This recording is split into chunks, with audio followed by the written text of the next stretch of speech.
आज भी ऐसी ही एक परम भक्ता, जिनका जन्म भी राजस्थान की भूमि पर ही हुआ है, जिस प्रकार मीरा ने, जिस प्रकार रत्नावती ने, जिस प्रकार कर्माबाई ने भगवान को प्राप्त किया, वैसे ही इस परम भक्ता ने भगवान को प्राप्त किया है। और इस परम भक्ता का नाम है श्री करमेती बाई। करमेती बाई, कर्माबाई अलग है, करमेती बाई अलग है। कर्माबाई तो जिनका नाम हम जानते हैं, जो जगन्नाथ भगवान को खिचड़ी प्रसाद पवाती थी, ये जो है इनका नाम करमेती बाई है। माता करमेती बाई, इनका प्रागट्य, इनकी भक्ति और एक अद्भुत प्रसंग, एक अद्भुत घटना इनके जीवन में घटी है। कैसी घटना है? वो नाभाजी श्री भक्तमाल में उनके चरित्र का वर्णन करते हुए लिखते हैं, कठिन काल कलियुग में करमेती निष्कलंक रही। पहली लाइन में श्री नाभाजी लिखते हैं कि करमेती बाई का जन्म घोर कलिकाल में हुआ, पर कलयुग में उत्पन्न होकर भी करमेती बाई सर्वथा निष्कलंक रही। कलयुग इनको स्पर्श न कर पाया। और वैसे भी कहा है कि और युगनते कमल नयन ने कलियुग बहुत कृपा करी। अगर और युगों के हिसाब से कलयुग की बात करें तो और युगों से ज्यादा कृपा भगवान ने कलयुग के भक्तों पर की है। सतयुग में, त्रेता में, द्वापर में तो कुछ एक भक्त हुए हैं, पर कलिकाल में तो भक्तों की मानो झड़ी लग गई। इतने सारे भक्त कलिकाल में आज से 500,000 वर्ष के बीच बीच में प्रगटे हैं। अनेक भक्त हुए भगवान के। उनमें से एक है करमेती बाई। कह रहे हैं कि अबला शरीर साधन सबल, ये बाई हरि भक्ति बल। इस बाई यानी इस स्त्री, इन माता के पास एक ही बल था और वो बल था भक्ति का बल। इनके पास सबसे बड़ा बल था भक्ति का बल, और उसी भक्ति के बल के कारण इनका नाम पूरे जगत में, भक्ति जगत में प्रसिद्ध हुआ। अब करमेती बाई का प्रागट्य और इनके जीवन की चर्चा करते हैं। करमेती बाई का जन्म शेखावत क्षेत्र में शेखावत राजा के पुरोहित श्री परशुराम जी के घर हुआ। करमेती बाई के पिता का नाम था परशुराम जी, और जन्म है इनका खंडेला, राजस्थान में। अब पिताजी इनके राजा के पुरोहित थे और बड़े अच्छे अधिकारी थे। राजा कोई कार्य बिना पुरोहित जी के पूछे करता नहीं था। खूब सारा धन भी प्राप्त होता था पुरोहित जी को। पर करमेती बाई का मन बाल्यकाल से, बचपन से ही श्री श्याम सुंदर ने चुरा लिया। इनका मन, इनका चित्त दिन रात प्रभु के चरणों में ही लीन रहता था। संसार जगत की बातों में न मन लगता। कोई सहेली बैठ कर के कुछ खेल खिलौना लाती तो ये सारा खेल छोड़ कर के एकांत में बैठ के अपने श्याम सुंदर का ध्यान किया करती थी। कृष्ण की शोभा इनके हृदय में निरंतर बसी हुई थी। पवित्र हृदय, ठाकुर जी ने इस हृदय को चुरा लिया। बेचारी छोटी सी बालिका मन ही मन भगवान के निरंतर सेवा करती है, रोज भोग लगाती है, रोज ठाकुर जी को श्रृंगार करती है, सुंदर सुंदर वस्त्र आभूषण धारण कराती है। पुरोहित जी ने देखा कि हमारी जो लाली है ये ना तो खेलने जाती है, ना इसकी कोई सहेलियां हैं, ये करती क्या है? तो पुरोहित जी ने पूछा, अरे लाली तू बड़ी छोटी सी है, का तेरो मन नहीं करे कि तू भी जाए अपनी सहेली संग थोड़ो खेले? तो करमेती बाई कहती है पिताजी को कि हे पिताजी, मेरा तो एक ही खिलौना है श्याम सुंदर, उसी के साथ में खेलती हूँ, उसी से बातें करती हूँ, उन्हीं को लाड़ लड़ाती हूँ। उन्हीं की नित्य लीलाओं का मैं दर्शन करती हूँ। अब पिताजी को लगा कि देखने में तो ये धीरे धीरे ज़्यादा वैराग की तरफ बढ़ रही है, और ज़्यादा कोई बालक घर में भजन करने लगे तो फिर माँ बाप को भी थोड़ी चिंता हो जाती है कि कहीं बाबा जी ना है जाए, कहीं घर को छोड़ के कहीं हिमालय की गुफा में ना चलो जाए। पर करमेती बाई समझा रही है। नाभाजी कहते संसार स्वाद सुख बात करी। करमेती बाई ने संसार के सुख को ठोकर मार दिया। संसार का सुख इनको जैसे कोई वमन कर देता है, उल्टी कर देता है। वमन को देख के कितनी घृणा आती है, अरे अरे देखो वमन पड़ा है, हट जाओ, दूर हट जाओ। वैसे ही जिसके मन में प्रेम जाग जाता है उसको संसार भी वमन जैसा दिखने लगता है, संसार भी उसको तुच्छ नजर आने लगता है कि इस संसार को लेके करे क्या, जो दुखों का सागर है, जो दुखों से भरा हुआ है। ये बात करमेती बाई समझ गई थी कि संसार में दुख ही दुख है, इसलिए अपने पिता को समझाती है। जो पुरोहित का सेवा राजा को दे, उनको समझा रही है कि पिताजी इस संसार में कहीं सुख नहीं है, इसीलिए आप जो चाहते हैं कि मैं संसार के जैसे बालिकाओं जैसे खेलूं, रचपट जाऊं, तो ये संभव नहीं। पिता ने सोचा कि ये छोरी अभी बालपन में इतनी भगतनी बनी है तो बड़े होके क्या करेगी, इससे बढ़िया इसका अभी जल्दी ब्याह कर दो। तो जल्दी जल्दी बचपन में ही, जब छोटी थी तो ही ब्याह कर दिया, बालपन में। अब बड़ी होती गई, ब्याह हो गया पर ससुराल नहीं गई। अब जब बड़ी हुई तब गौने का समय नजदीक आया। जैसे गौना होने को हुआ, करमेती बाई समझ गई कि सुबह होते ही हमें लेने के लिए ससुराल वाले आ रहे हैं, और जैसे इनको पता लगा उसी क्षण ये घर को रात को ही छोड़ के निकल पड़ी। इनको किसी ने बता दिया कि करमेती तेरा जो ससुराल है, वो ससुराल वाले जो तेरे पति हैं, सास ससुर है, इनका भजन में कोई मन नहीं है, तो तू वहाँ जाएगी तो तुझे भजन करने नहीं देंगे। अब जैसे करमेती बाई ने सुना तो सबको त्याग करके भाग गई। वैसे अपने कर्म से भागना पाप है, अपराध है, लेकिन अगर भगवान की भक्ति में कोई अपना परिवार भी बाधक बनता है तो शास्त्र कहते हैं कि उसको त्यागने में भी कोई अपराध नहीं है, कोई पाप नहीं है।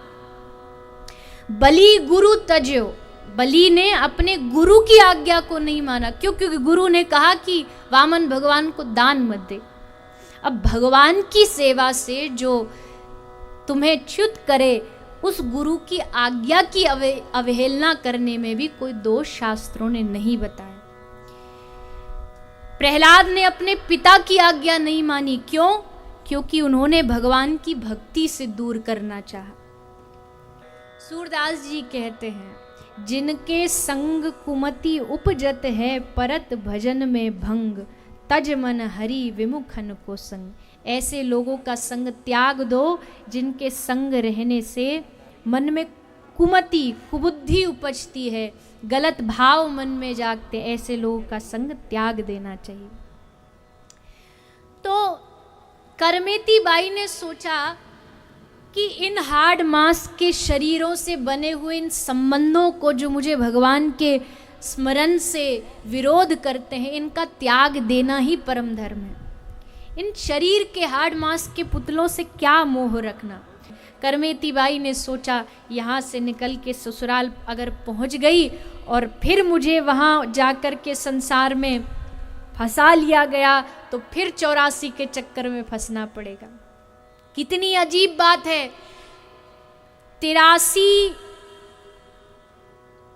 84 लाख जो योनियां हैं, उनमें से एक योनि को छोड़ करके कोई योनि ऐसी नहीं है जिसमें भजन किया जा सके। केवल और केवल 84 लाख में से एक योनि मानव योनि है जिसमें हम भजन कर सकते हैं। अगर ये योनि भी छूट गई तो फिर 84 का चक्कर लगेगा, फिर उसी में घूमना पड़ेगा। एक ही मौका है, एक ही अवसर है, यही जन्म है जहां भगवान को पा सकते हैं, अन्यथा तो फिर भटकना है।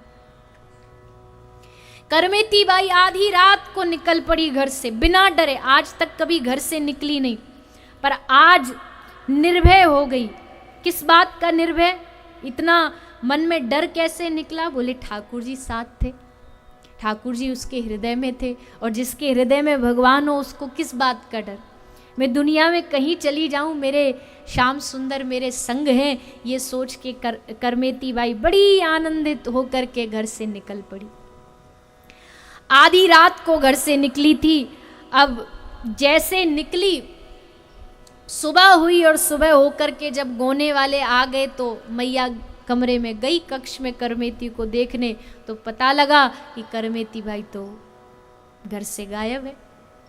अब तो हल्ला मचा, कहाँ चली गई? सुन करके समाचार मिला, पिताजी घबराए, कहाँ जाऊं, और सबसे बड़ी बात कलंक से कैसे बचूं। लोग कहेंगे अरे जवान कन्या घर से भाग गई, ब्याह गोना होने वाला था, आज गोने लेने वाले आने वाले और ये भाग करके चली गई, इस कलंक से कैसे बचूं, ये सोच के परशुराम जी भागे भागे राजा के पास गए। राजा को निवेदन किया, महाराज जल्दी से दूत भेजिए, अभी ज़्यादा दूर कहीं गई नहीं होगी, रात्रि को तो निकली है, बीच रास्ते में कहीं पकड़ करके ले आओ। अब राजा के पुरोहित थे परशुराम जी, तो राजा ने आज्ञा दे दी, रथों पर घोड़ों पर सवार होकर सिपाहियों को चारों ओर क्षेत्र में भिजवा दिया, जाओ चारों ओर फैल जाओ और करमेती बाई को ढूंढ के लाओ।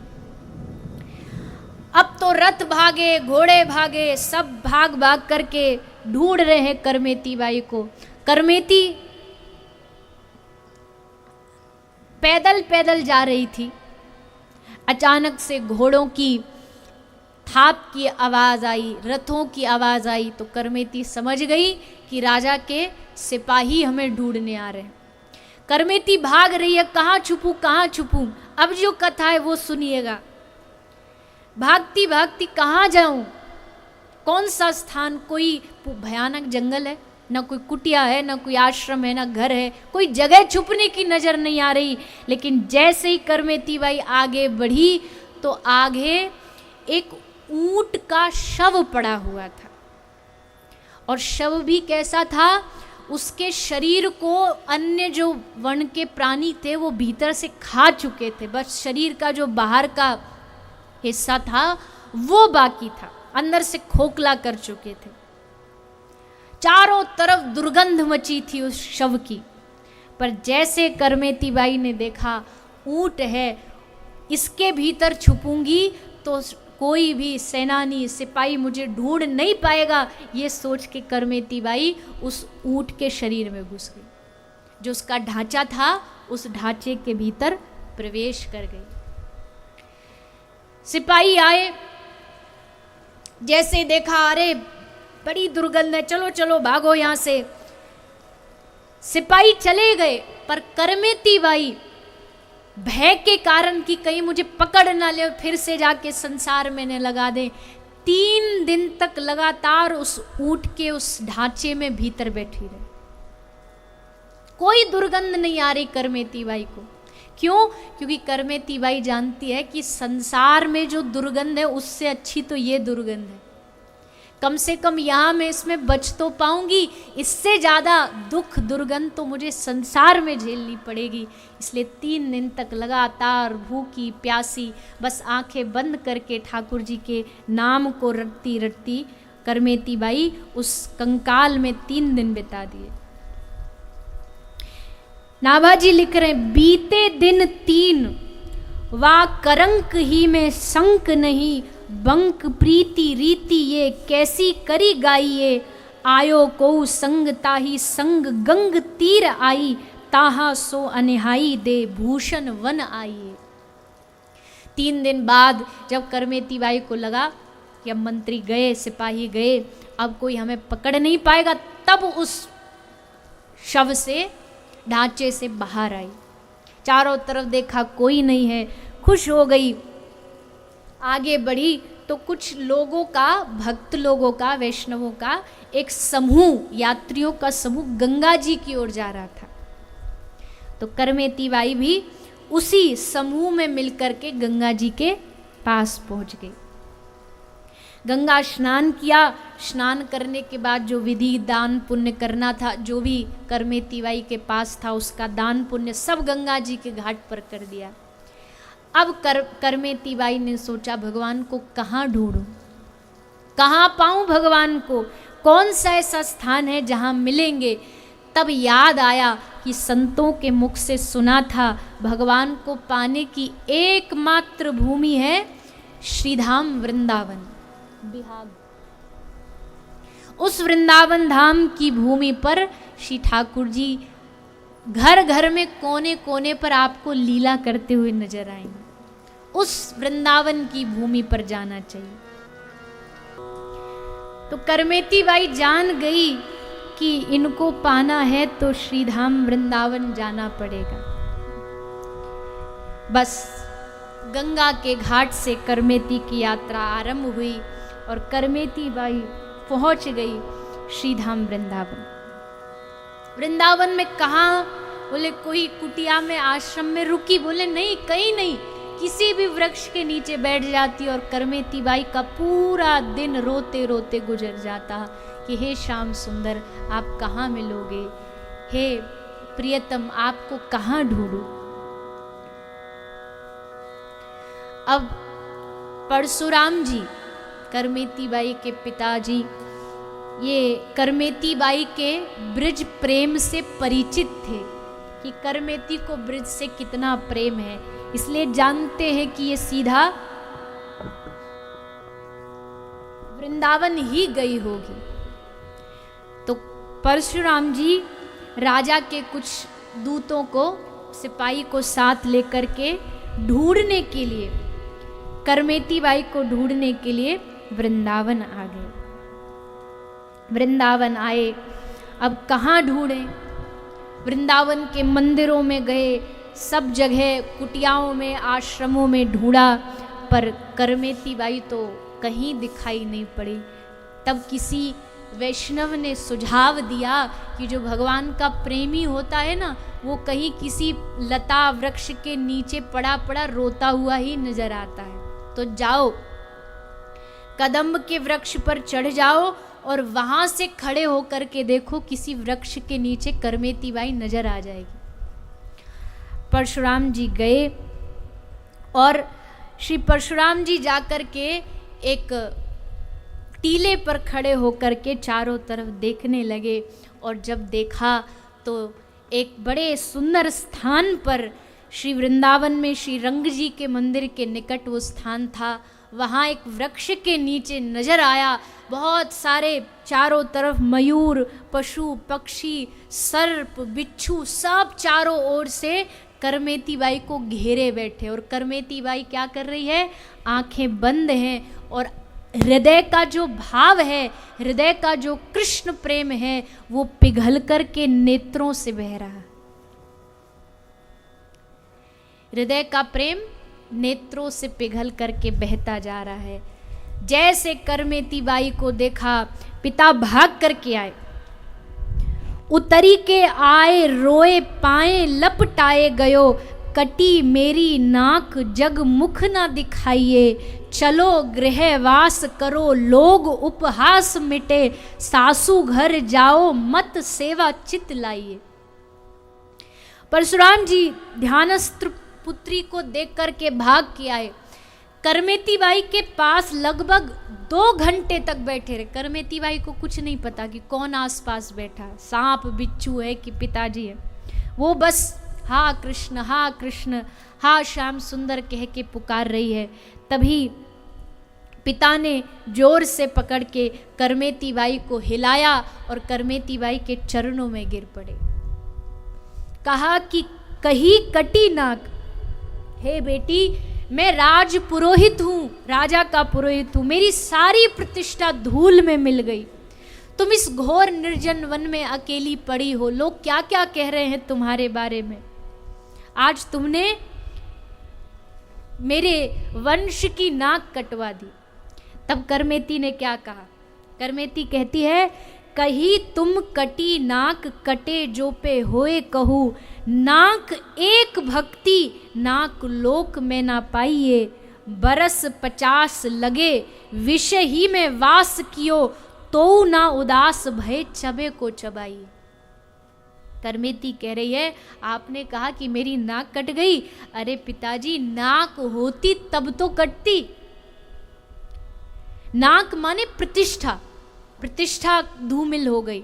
करमेती कहती है प्रतिष्ठा तो केवल भगवत भक्ति में ही है, अगर भगवत भक्ति हृदय में नहीं तो काहे की प्रतिष्ठा, और जब प्रतिष्ठा है ही नहीं तो जाने की तो कोई बात ही नहीं होती। और कह रही है कि 50 वर्ष बीत गए आपको विषय में पड़े हुए, फिर भी आपका विषयों से वैराग नहीं हुआ। हे पिताजी, मैं तो चाहती हूं कि आप भी सब कुछ छोड़ो और मेरी तरह इस वृंदावन में पड़े रहो। पिताजी ने पूछा, क्या करेंगे, तेरा लक्ष्य क्या है वृंदावन में पड़े रहने का? तो जैसा सूरदास जी कहते, वृंदावन क्यों आते हैं लोग? भगवान का एकमात्र इन नैनों से दर्शन करने के लिए। जब आदमी को प्यास लगती है तो कहाँ जाएगा? पानी के पास जाएगा, कुआं ढूंढेगा, कोई स्थान ढूंढेगा जहाँ पी सके, जल पान कर सके। तो वैसे ही जब एक भक्त तड़पता है, किस लिए तड़पता है? भगवान के दर्शन के लिए, उसकी आंखें तरसती हैं, तो उस आंखों को शीतलता देने के लिए वो ब्रज धाम आता है और यहाँ आके भगवान के दर्शन करके आंखों को शीतलता प्रदान होती है, प्राप्त होती है। एकमात्र इन आंखों को प्यास है तो हरि के दर्शन की प्यास है। इसलिए हे पिताजी, आप मेरी बात मानो तो आप भी मेरे साथ श्रीधाम वृंदावन में रह कर के भगवान की भक्ति करो। पिताजी वैसे तो विद्वान थे, पर आंखों पर आगे एक मोह का पर्दा था। उस मोह के पर्दे को करमेती बाई ने अपने उपदेश के द्वारा हटा दिया। जो काम एक गुरु करता है, गुरु का काम क्या है कि जो मोह का, अज्ञानता का पर्दा आंखों में पड़ा है वो पर्दा हट जाए, और जब पर्दा हटेगा तो क्या होगा? बोले पर्दा मोह का हटा तो सामने साक्षात भगवान श्री राधे गोविंद का साक्षात्कार हो जाएगा। तो पर्दा हट गया, पिताजी राजी हो गए कि हाँ पुत्री तुम सही कहती हो, अब मुझे भजन करना चाहिए, ये तो मैं समझ गया हूँ, पर अभी एक बार मुझे गांव जाना आवश्यक है। एक बार गांव जाके थोड़ा सबको सूचना दे दूँ कि करमेती वृंदावन में है, ठीक है, किसी प्रकार की विपत्ति में नहीं है। ये कह कर के परशुराम जी जब जा रहे थे तो करमेती बाई ने अपने पिताजी को एक बड़ी सुंदर विग्रह मूर्ति दी और कहा कि आप इसे ले जाओ और घर में, गांव में सबको कहना इसकी सेवा करें। आज भी वो जो मूर्ति करमेती बाई ने प्रदान की थी अपने पिताजी को, वो खंडेला में, राजस्थान में आज भी विराजमान है। तो उस मूर्ति को लेकर के आ गए परशुराम जी, रात को घर आए, बड़े चाव से उन्होंने विग्रह को पधराया और उसकी सेवा करने लगे। अब उनको भगवत कैंकर्य अच्छा लगने लगा। अब तक तो राजा की गुलामी करते थे, राजा के पुरोहित थे, अब उनको सब मिलना जुलना बंद कर दिया सबसे और दिन रात उसी विग्रह की सेवा में लग गए। तो एक दिन राजा ने देखा कि पुरोहित जी तो कहीं गायब ही हैं, अपनी पुत्री को ढूंढने गए थे पर अब तक तो वापस ही नहीं आए।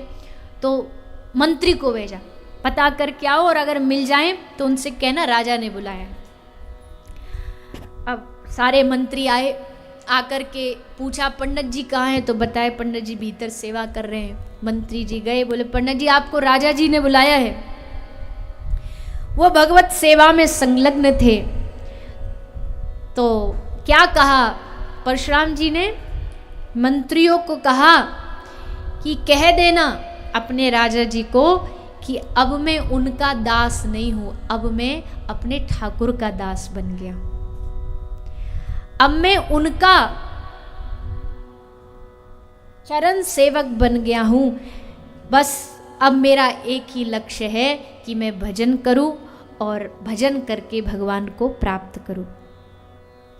मैं घर रह कर के ही, मैं उनका पुरोहित हूँ, राज पुरोहित हूँ, इसलिए घर रह कर के ही उनको यहाँ से आशीर्वाद दे दूंगा और भगवान से निवेदन करूँगा कि उनको खूब दीर्घायु प्रदान करें। अब राजा को जब ये बात पता चली तो राजा को लगा कि कुछ तो ऐसा मिला है इसको कि ये मेरी गुलामी, मेरा दासत्व छोड़ के किसी और का दास बन गया है।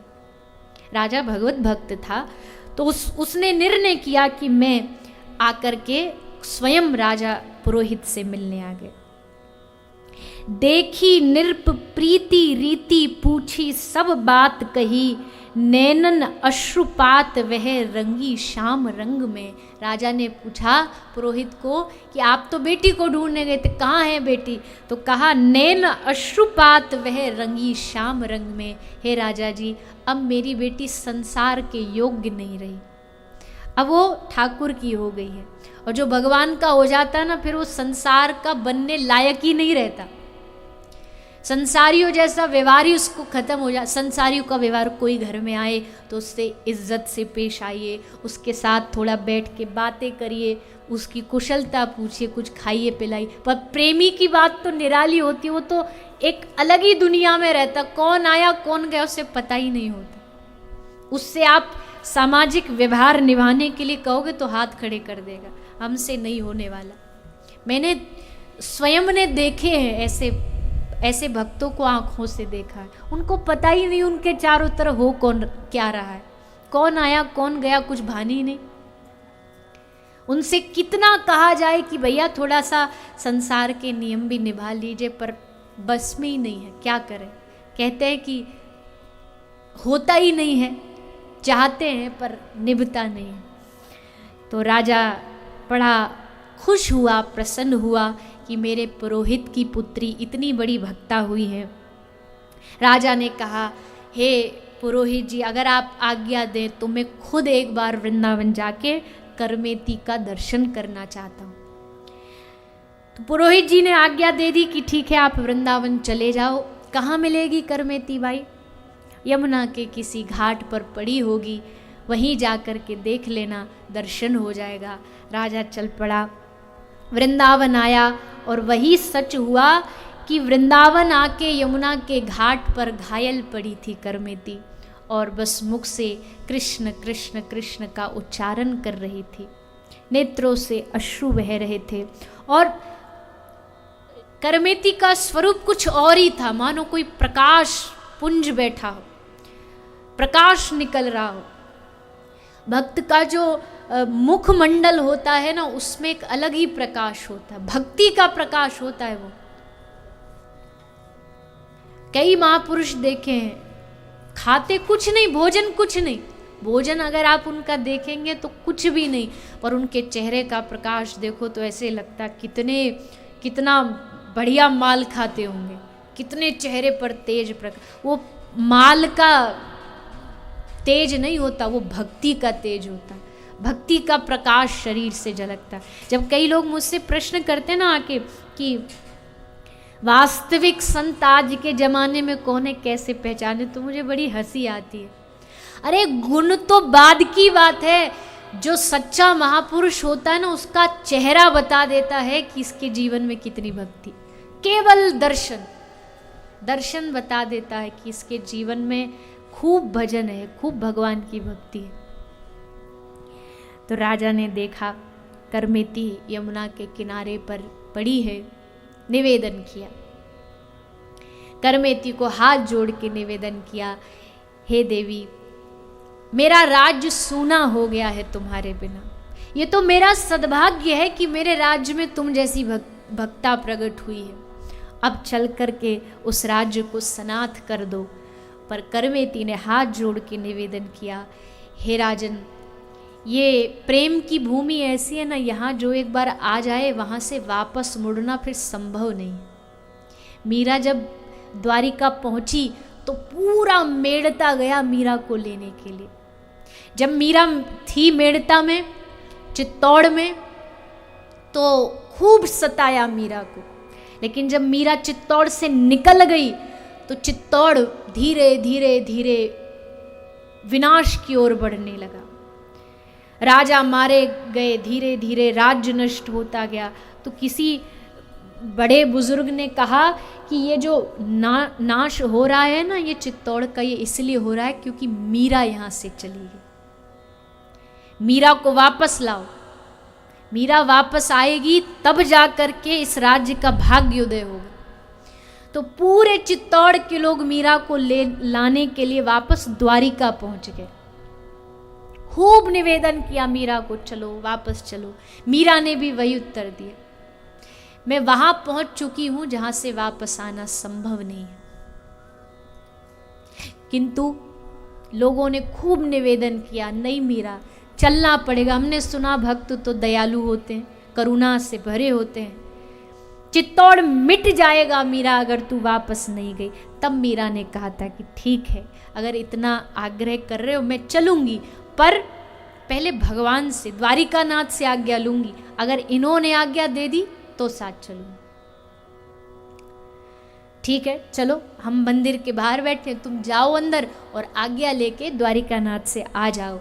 मीरा आज्ञा लेने भीतर गई। मीरा ने प्रवेश किया द्वारिकाधीश के मंदिर में और बस सब लोग प्रतीक्षा करते रहे, अब बाहर आई, अब बाहर आई, अब आएगी, अब आएगी। लेकिन वो अंतिम क्षण था जब सबने मीरा का दर्शन किया। बहुत देर हुई, दरवाज़ा खोल के देखा तो द्वारिकानाथ तो थे पर मीरा वहाँ से गायब थी। कहाँ चली गई? जिस द्वारिकाधीश के धाम से मीरा आई थी उसी द्वारिकाधीश में मीरा सशरीर समा गई। प्राण देना मंजूर है पर वापस लौटना मंजूर नहीं है। करमेती ने निवेदन किया, हे राजन मुझे क्षमा करो, मैं यहाँ से वापस नहीं जा सकती। राजा ने कहा अच्छा ठीक है, आप नहीं जा सकती, कोई बात नहीं, मैं एक काम करता हूँ, आपके लिए यहाँ एक कुटिया बना देता हूँ। ब्रह्मांड घाट है वृंदावन में, उस ब्रह्मांड घाट के पास एक सुंदर कुटिया बना दी गई। करमेती बाई उसी कुटिया को राजा ने समर्पित कर दिया। उस कुटिया में रहते रहते एक और सुंदर घटना घटी। एक बार करमेती बाई प्रभु के ध्यान में इतना निमग्न हो गई, प्रभु को इतना भजन में लीन हो गई कि 18 दिन तक बिन कुछ खाए पिए कुटिया में पड़ी रही। 18 दिन तक न भोजन, न अन्न, न जल। अब ये बात आप संसार वालों को बताएंगे ना तो कहेगा कि ये बेफालतू की बातें हमें मत सुनाओ। 18 दिन, अरे 2-4 दिन भी आदमी बिना जल बिना अन्न के कैसे जीवित रह सकता है। पर वो नहीं जानते कि भगवत भक्ति में कितना बल होता है। भक्ति कोई साधारण वस्तु नहीं, भक्ति में इतना बल होता है कि भक्त के लिए भजन ही उसका आहार बन जाता है। 18 दिन तक कुटिया में भूखी प्यासी पड़ी रही। पर हाँ, शरीर का थोड़ा अपना नियम है। शरीर जब स्थिर होने लगा, शरीर का थोड़ी अवस्था जब बिगड़ने लगी तो स्वयं साक्षात भगवान एक संत का रूप बना के करमेती के पास आ गए। करमेती की कुटिया में संत पधारे। ठाकुर जी संत के रूप में आए हैं और आकर के बोले, बाई सा अरे उठो। पकड़ के हिलाया। जैसे उठी तो इन्होंने हाथ जोड़ के संत को देखा तो प्रणाम किया। अब प्रणाम किया तो करमेती बाई को कहा कि ये लो, हम तुम्हारे लिए थोड़ा प्रसाद लाए हैं। करमेती बाई ने हाथ जोड़ के निवेदन किया है, हे संत महाराज, अगर आप मुझे प्रसाद देना चाहते हो तो ऐसा प्रसाद दे दो जिसको पाके मेरी भूख प्यास ही मिट जाए। क्योंकि ये भूख प्यास भगवत स्मरण में मुझे बाधा देती। कितनी अद्भुत भक्ति रही होगी कि भूख प्यास भी अड़चन न बने भक्ति में, इसलिए मांग रही है कि मेरी भूख खत्म हो जाए। जितना समय मैं भोजन जल पाने में निकालती हूँ उतना मैं भगवत स्मरण में निकालूं। ऐसा प्रसाद मुझे दे दो। अब संत रूप में तो भगवान ही है, भगवान तो कुछ भी कर सकते हैं। भगवान ने प्रसाद दिया और कहा करमेती ऐसा ही होगा, तुम्हारे जीवन में तुम्हें भूख प्यास कभी अब दुखी परेशान नहीं करेगी। वो ग्रास लेते ही करमेती बाई का हृदय एकदम आनंद से भर गया और मन ही मन उन संत को खूब आभार प्रकट किया। संत दर्शन भी हो गया और भगवत दर्शन भी हो गया। दोनों का दर्शन करके करमेती बाई खूब प्रसन्न हुई, कृतार्थ हुई और ऐसी निरंतर भक्ति, ऐसी झांकी भगवान समय समय पर करमेती बाई को कराते रहे। करमेती बाई हर लीला के द्वारा भगवान का साक्षात्कार करती थी। भजन करती हुई वृंदावन की भूमि पर रहकर ही करमेती ने भगवान को प्राप्त किया है। तो इस प्रकार करमेती बाई जो भगवान की अद्भुत भक्त हुई हैं, इन्होंने भगवान को प्राप्त किया। भगवान ने इनकी भक्ति से प्रसन्न होकर के इन पर खूब खूब कृपा की।